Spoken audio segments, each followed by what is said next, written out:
అందరికీ నమస్కారం. సుమారు 4 దశాబ్దాల 4 వసంతాల ముందు 4 దశాబ్దాల 2 వసంతాలు అనుకుంటున్నాను నేను. అంటే 24లో ఉన్నాం మనం. 82లో తెలుగుదేశం పార్టీ పుట్టింది. 82లో తెలుగుదేశం పార్టీ పుట్టడానికి కారణం నాడు తెలుగువాడి ఆత్మగౌరవం. నాటి నినాదం తెలుగువాడి ఆత్మగౌరవం. స్వర్గీయ ఎన్టీ రామారావు గారు తెలుగువాడి ఆత్మ నినాదాన్ని, ఆత్మగౌరవాన్ని ఢిల్లీ వీధుల్లో తాకట్టు పెడుతున్నారు అనేటువంటి నినాదంతో తెలుగుదేశం పార్టీని పెట్టి 9 మాసాల్లో అధికారంలోకి రావడం, వచ్చిన సందర్భాల్లో 2 రూపాయల కేజీ బియ్యం అని కానీ, 50 రూపాయలకే రైతును ఆదుకోవడం కోసం ఉచిత హార్స్ పవర్ విద్యుత్ ఇచ్చే విధానం కానీ, మహిళల కోసం ప్రత్యేకంగా మద్య నిషేధం కానీ, ఈ 3 కార్యక్రమాలతోటి తెలుగుదేశం పార్టీ పుట్టింది. పుట్టిన పార్టీలో ఆయన కట్టడంలో చేసిన ఒక లోపం, వాడిన ఐరన్ రెస్ట్ ఫ్రీది కాదు, అది రెస్ట్ ఐరన్. పుట్టిన పార్టీలో చేరినటువంటి చంద్రబాబు ఏ ఆశయంతో అయితే, ఏ తెలుగువాడి ఆత్మగౌరవం అని తెలుగు ప్రజల అభిమానాన్ని చూరగొనటానికి ప్రయత్నించిన ఎన్టీ రామారావు గారు తెలుగువాడి ఆత్మగౌరవం మరి పైలోకాల నుంచి ఏం చూస్తున్నాడో నాకు తెలియదు. కానీ ఇవాళ రాత్రి 11:45 చంద్రబాబు నాయుడు గారు తాకట్టు పెట్టే విధానం, చంద్రబాబు నాయుడు గారు తాకట్టు పెడుతున్న విధానాన్ని చూసి ఎన్టీ రామారావు గారి ఆత్మ ఘోషిస్తుంది. ఎందుచేత? అల్లుడు కదా అని పార్టీలో చేర్చుకున్న తర్వాత మామ కదా అని ఆయన ఆ గౌరవాన్ని ఎక్కడా ఉంచలేదు. ఆయన క్యారెక్టర్ని చాలా దారుణంగా అసాసినేట్ చేశాడు.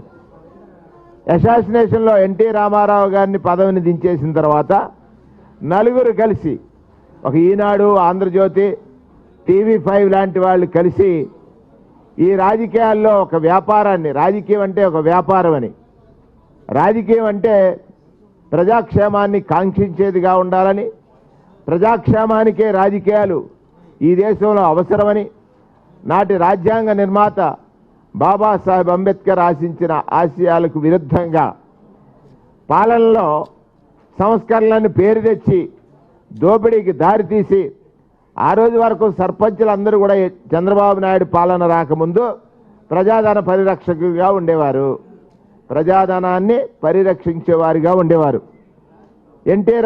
చంద్రబాబు నాయుడు ముఖ్యమంత్రి అయిన తర్వాత సర్పంచుల్ని కాంట్రాక్టర్లుగా మార్చాడు. జన్మభూమి అని పేరుతో పేదల యొక్క ఆత్మగౌరవం మీద దెబ్బతీశాడు. జన్మభూమి పేరుతో ఏం చేశాడు? 30% కాంట్రిబ్యూషన్ కట్టాలట. ఏఎస్సీ కడతాడు ఆయన, ఏబీసీ కడతాడు ఆయన. నీవు నీ వాళ్లకు పని చేసుకోవడం కోసం 30% కాంట్రిబ్యూషన్తో రోడ్లన్నీ నీకు, డ్రైన్లన్నీ మాకు. డ్రైనేజీలు కాదు, కాలనీలన్నీ డ్రైన్లుగా మార్చేసిన విధానాన్ని ఒకసారి గుర్తు చేయాలి. ఏ ఆశయం కోసం ఎన్టీ రామారావు తెలుగు ప్రజల యొక్క ఆత్మాభిమానాన్ని కాపాడుతాను, ఆత్మగౌరవాన్ని రక్షిస్తానన్న తర్వాత ఒక సందర్భం కాదు, రాష్ట్ర విభజన సమయంలో జగన్మోహన్ రెడ్డి గారు పార్టీని స్థాపించే సమయంలో చీకట్లో చిదంబరం కాళ్ళు, ఎన్నికల ఒక్కొక్క పార్టీతో పొత్తు, ప్రతి ఎన్నికలకు ఒక్కొక్క పార్టీతో పొత్తు. తన రాజకీయ వ్యూహం అంతా కూడా కుటిలత్వం, కుతంత్రం, కుయుక్తులు, వీటితోటే రాజకీయాలు చేయాలనేటువంటి ఒక సంకల్పమే అతనిది. అది నిన్నటితో తేటతెల్లమైపోయింది. నిన్నటి వరకు పవన్ కళ్యాణ్, చంద్రబాబు నాయుడు కలిసి పోటీ చేస్తా ఉన్నారు. రాత్రి బీజేపీతో పొత్తు కోసం పరుగులు తీస్తూ ఉన్నాడు. ఒక్కసారి మీడియా మిత్రుల్ని, రాష్ట్ర ప్రజల్ని, మీడియా మిత్రుల్ని, రాష్ట్ర ప్రజల్ని నేను కోరుతా ఉన్నాను. ఇది సోషల్ మీడియా యుగం. ఇది సోషల్ మీడియా యుగం. 2014-19లో తెలుగుదేశం పార్టీ భారతీయ జనతా పార్టీతో విభేదించానని నటించాడో విభేదించాడో ఆ సందర్భంలో ప్రస్తుత ప్రధానమంత్రి పైన చంద్రబాబు నాయుడు ఏ విధమైన కామెంట్స్ చేశాడు, ప్రస్తుత ప్రధానమంత్రి నరేంద్ర మోడీ పైన చంద్రబాబు నాయుడు ఏ కామెంట్ చేశాడు, 99లో ఈ రాష్ట్రానికి వస్తే అరెస్ట్ చేస్తానన్నాడు. చంద్రబాబు నాయుడు ఆ రోజు ప్రధానమంత్రిని అరెస్ట్ చేస్తానన్నటువంటి విధానం భారతీయ జనతా పార్టీకి వ్యతిరేకంగా ఈ దేశంలో పలు పార్టీలతో కలిసి ఒక కూటమిగా ఏర్పడి తనకున్నటువంటి అనుభవం ద్వారా రాజ్యాధికారం సాధిస్తానన్నాడు. ఇవన్నీ కూడా వట్టి మాటలు కదా, అబద్ధాలు కదా. రాత్రి ఈ తెలుగు ప్రజల ఆత్మగౌరవాన్ని తాకట్టు పెట్టడానికి నీ వెళ్ళి ఎవరి కాళ్ళు పట్టుకున్నావు నాయనా? ఎవరి కాళ్ళు పట్టుకున్నావు? ఇక్కడ పవన్ కళ్యాణ్ కాళ్ళు పట్టుకున్నావు. పవన్ కళ్యాణ్ని కాళ్ళట్టుకున్నావంటే లాగేయడానికే, కాళ్ళట్టుకున్నావంటే లాగేయడానికే. మంగారి కాళ్ళు పట్టుకున్నావు, లాగేశావు. తర్వాత హరికృష్ణని మంత్రి పదవి నుంచి తీసేశావు. అంటే ఎదుటి వారికి చెప్పడానికి నీతులు తాను పాటించడానికి కాదనేటువంటి విధంగా నిన్న నేను అన్నాను. వారి తమ్ముడు రామూర్తి నాయుడు గారు పాపం ఏమైపోయాడు? ఆయన ఏ పార్టీలో ఉన్నాడు, ఏం చేస్తున్నాడు, దాని గురించి మాట్లాడు. ఇక్కడ జగన్మోహన్ రెడ్డి గారి కుటుంబం పైన, జగన్మోహన్ రెడ్డి గారి క్యారెక్టర్ పైన అనేకమైనటువంటి ఆరోపణలు చేస్తాడు. ఆరోపణలు చేసే ముందు నీ ప్రవర్తన ఏమిటి, నీవేం ఆశించావు, నువ్వెలా చేసావు, ఇవన్నీ మర్చిపోయారా? నేను మళ్ళీ అప్పీల్ చేస్తున్నాను మీడియా మిత్రులను కానీ రాష్ట్ర ప్రజలను కానీ, యూట్యూబ్లోకి వెళ్ళి 2014-19 మధ్యలో ఈ చంద్రబాబు నాయుడు ప్రత్యేక హోదా ఎలా వదిలేశాడు వివరంగా ఉంటుంది. ప్రత్యేక తరగతి హోదాని ఎలా వదిలేశాడు నోటు కేసు కోసం.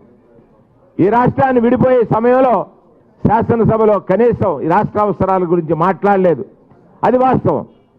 ఈ రాష్ట్రం విడిపోయే సమయంలో ఈ రాష్ట్ర అవసరాల గురించి కనీసం మాట్లాడలేదు. అది నిజం. ఆ నిజాన్ని చూడండి ఒకసారి. విడిపోయిన రాష్ట్రంలో 2 రాష్ట్రాల్లో పాగా వేయాలని నోటు కేసుకు దొరికేసి రాత్రికే బిషానం సర్దేసి ఇక్కడికి వచ్చేసి ప్రజల్ని మోసం చేయడానికి భ్రమరావతి ద్వారా ఎవరో సింగపూర్ ఆయన వచ్చాడంట. ఆంధ్రప్రదేశ్ వాళ్ళు పనిచేయరు నీ మోసానికి. సింగపూర్ వాడిని తీసుకొచ్చావు. ఈశ్వరన్ ఇవాళ ఎక్కడున్నాడు? ఈశ్వరన్ ఎక్కడున్నాడు? చంద్రబాబు నాయుడు గారు ఆలోచించండి. తెలుగువాడి ఆత్మగౌరవాన్ని తాకట్టు పెట్టడానికి పుట్టినవాడు నువ్వు అయితే, మీ మామగారు తెలుగుదేశం పార్టీ పెట్టింది తెలుగువాడి ఆత్మగౌరవ రక్షణకైతే, తెలుగువాడిగా తెలుగు ప్రజల వెన్ను విరిచిన నువ్వు ఇవాళ తెలుగువాడి యొక్క ఆత్మగౌరవాన్ని దన్నుగా నిలిచినటువంటి జగన్కి పోటీనా? తెలుగువాడి ఆత్మగౌరవం వెన్ను విరిచిన నువ్వు తెలుగువాడి ఆత్మగౌరవాన్ని నిలపడానికి, తెలుగు ప్రజల యొక్క పాలన చూసి దేశమంతా కూడా ఆదర్శంగా తీసుకునేటట్టు పాలించడానికి కారకుడైనటువంటి జగన్మోహన్ రెడ్డి గారికి పోటీ నువ్వా? శాసనసభకి నీ శాసనసభ్యులు వస్తున్నారు. మైకాన్ అయితే స్లోగన్స్. అది చాలా విచిత్రంగా ఉంది. తెలుగుదేశం పాలనలో 43,000 బెల్ట్ షాపులు ఉంటే 43,000 బెల్ట్ షాపులు, ఇంటికో బెల్ట్ షాప్ పెట్టావు. ఇంటికో బెల్ట్ షాప్. నువ్వు మద్య నిషేధం గురించి మాట్లాడతావా? రైతులు కరువుతో ఆత్మహత్యలు చేసుకుంటే ఏదో రెయిన్ గన్నలు తెస్తానన్నావు. రెయిన్ గన్నలు ఎక్కడున్నాయి నాయన?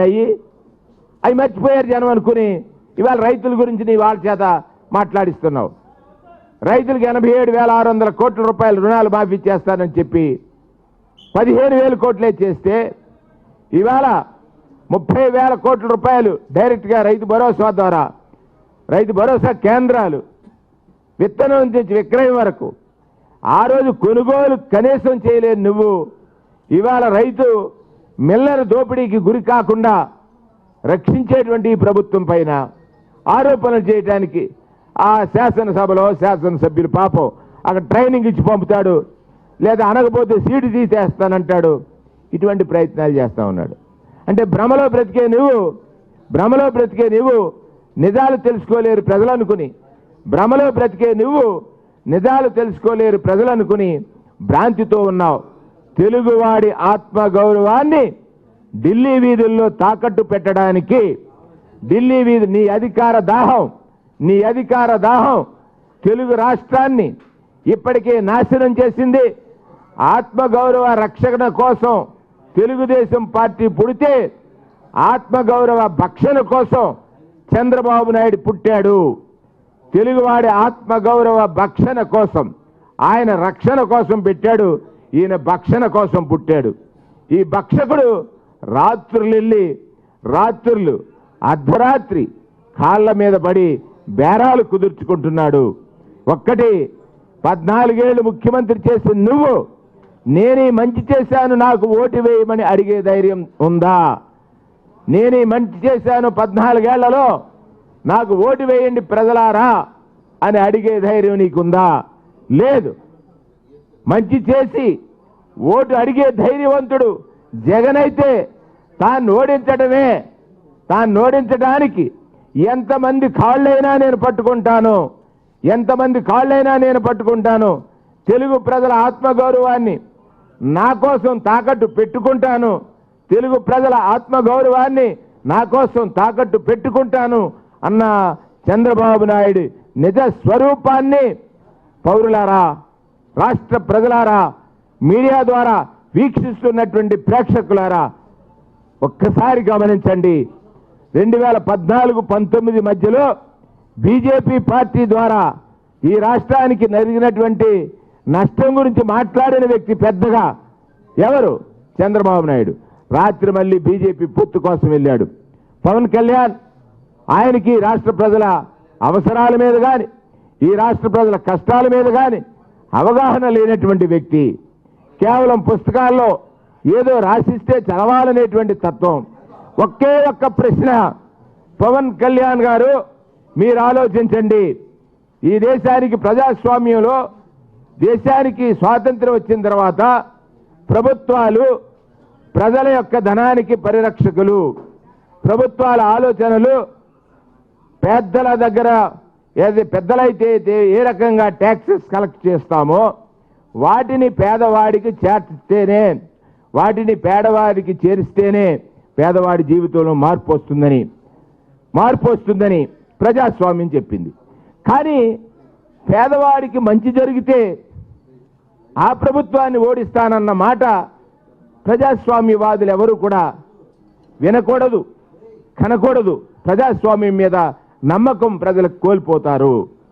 ఇవాళ పేదరికం 11 నుంచి 4% తగ్గింది. కారణం విదేశాల్లో ఉన్నటువంటి ఆర్థిక శాస్త్రవేత్తలందరూ కూడా చెప్తా ఉన్నారు. 11 నుంచి 4% తగ్గిందంటే కారణం పేదవాడి చేతికి డబ్బు చేరింది. చేర్చడానికి దళారీ వ్యవస్థ పోయింది, అవినీతి పోయింది, ఆశ్రిత పక్షపాతం పోయింది. కష్టంలో ఉన్నవాడు మాత్రమే కనపడ్డాడు జగన్మోహన్ రెడ్డి గారికని ఈ సందర్భంగా తెలియజేస్తూ, ఆయన ఓట్ ఆన్ అకౌంట్ బడ్జెట్ ప్రవేశపెట్టే సమయంలో చంద్రబాబు నాయుడు ఒక అబద్ధం చెప్తాడు, నేను సంపద సృష్టిస్తానని. ఆయన పరిపాలన చేసిన ప్రతి సమయంలోనూ సంపద సృష్టింపబడలేదు కానీ రాష్ట్రం అప్పుల పాలైంది. సంపద సృష్టింపబడలేదు కానీ రాష్ట్రం అప్పుల పాలైంది. అది వాస్తవం.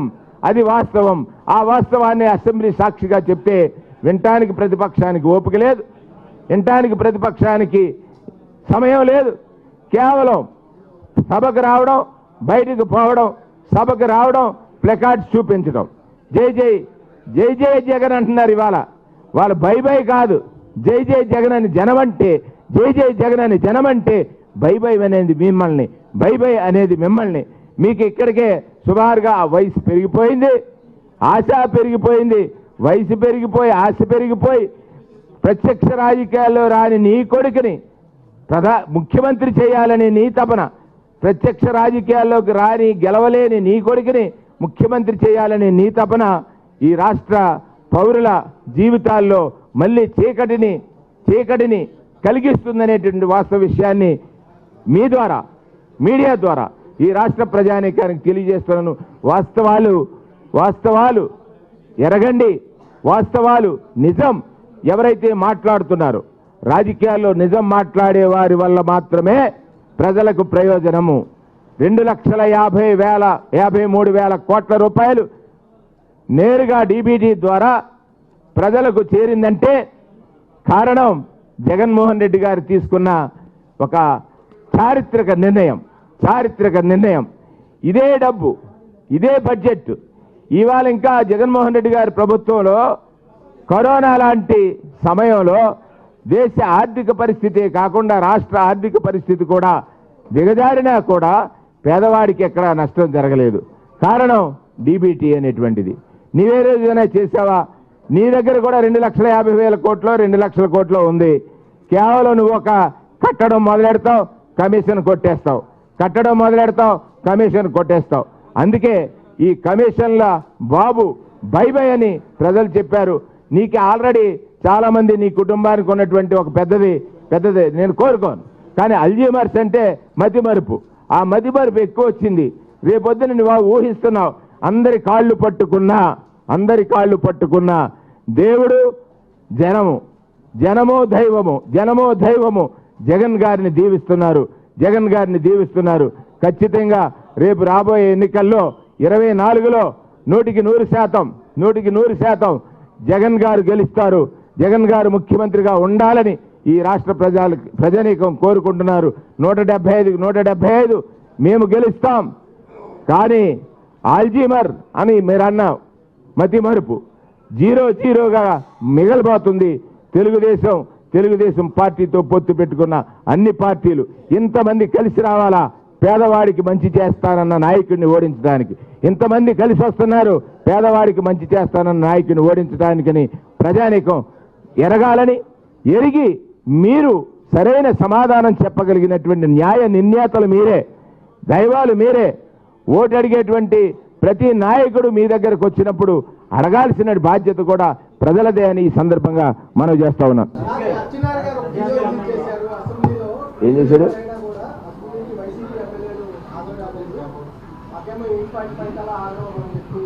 85 అందరూ ఆదరయ్యాం కదా. అచ్చినాయుడు ఇప్పుడే నిజం చెప్పాడా?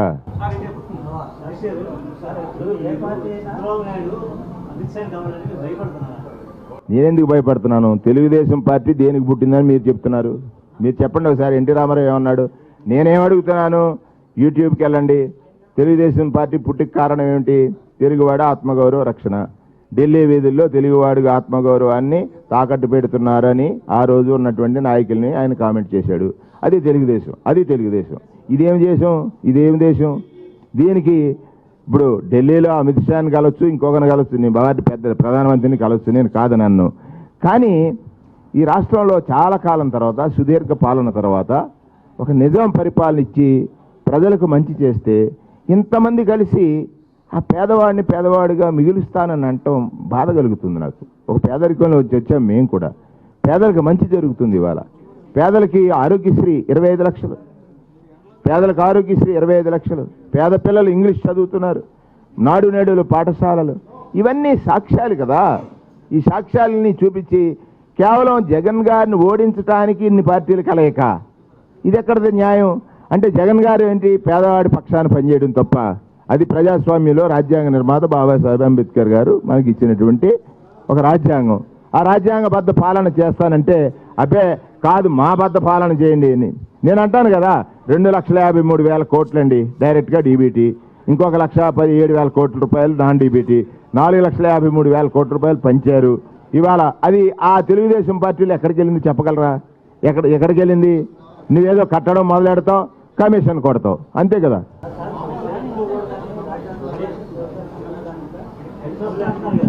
ఇప్పుడు మీరు అడిగే ప్రశ్న ఎలా ఉందంటే, పెట్టుకోకూడదని నేను అంటలా, ప్రజలకు చెప్తున్నాను. పెట్టుకుని వీళ్ళు చేయాలనుకున్న పని ఏమిటి అని నేను చెప్పాలి, అది నా బాధ్యత. పొత్తు పెట్టుకుని వీళ్ళు చేయాలనుకున్న పని ఏమిటి? పేదవాడిని పేదవాడిగా మిగల్చాలని. ఎవరు ఓట్లేస్తున్నారు? పేదలు, మధ్యతరగతి వారు. అదే అడుగుతున్నా. మేము ప్రకటించినప్పుడు, మేము చేసినప్పుడు ఏమన్నాడు? రాష్ట్రం దివాలా అన్నాడు, శ్రీలంక అన్నాడు. నేను జగన్ గారు క్లియర్గా చెప్పారు కదా, 52,000 కోట్ల రూపాయలు డైరెక్ట్గా ఏ ప్రభుత్వం వచ్చినా కూడా దాన్ని తీయలేదని. ఇంకో 73,000 కోట్ల ఈయన ఉచితాలు ప్రకటించాడు కదా. All free 2004, all free 2004. ఆయన ఎంత సృష్టించాడో లెక్కలు చూపించాం కదా. ఆయన ఎంత సృష్టించాడో లెక్కలు చూపించాం కదా. ఆ రోజుకే 150,000 కోట్లు, 3.5 లక్షల కోట్ల అప్పులు ఎలాగయ్యాయి అంటే సంపద సృష్టించగైనా అన్న విశ్వామిత్రుడా?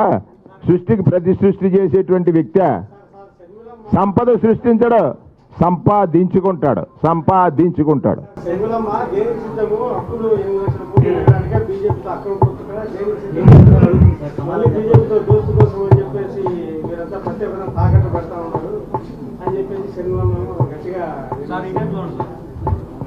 గట్టిగా మాట్లాడుతూ ఉంటారు, మాట్లాడిస్తూ ఉంటారు. నిజాలు చెప్పాలి ప్రజలకి. మనం నిజం చెప్తున్నాం ప్రజలకి. నేనెందుకు అంటాను? నేను నిజం చెప్తున్నాను. నా నాయకుడు నిజమే మాట్లాడతాడు, చెప్పింది చేస్తాడు, చేయలేనిది చెప్పలేను అన్న మాట అని ప్రూవ్ చేసినటువంటి వ్యక్తి జగన్మోహన్ రెడ్డి గారు. చేయలేనిది చెప్పలేను అని ఆ రోజు రాత్రి యాత్ర 2 వచ్చింది కదా, అందులో చూస్తూ ఉంటుంది డైలాగ్. చేయలేనిది నేను చెప్పలేనన్నా అన్నాడు. రాజశేఖర రెడ్డి గారి ఆశయాలకే కాకుండా ఆయన ఏదైతే ఆలోచన చేశాడో దానికి కూడా ఆయన వారసుడిగా ఉన్నాడు. అది కనపడుతుంది కదా.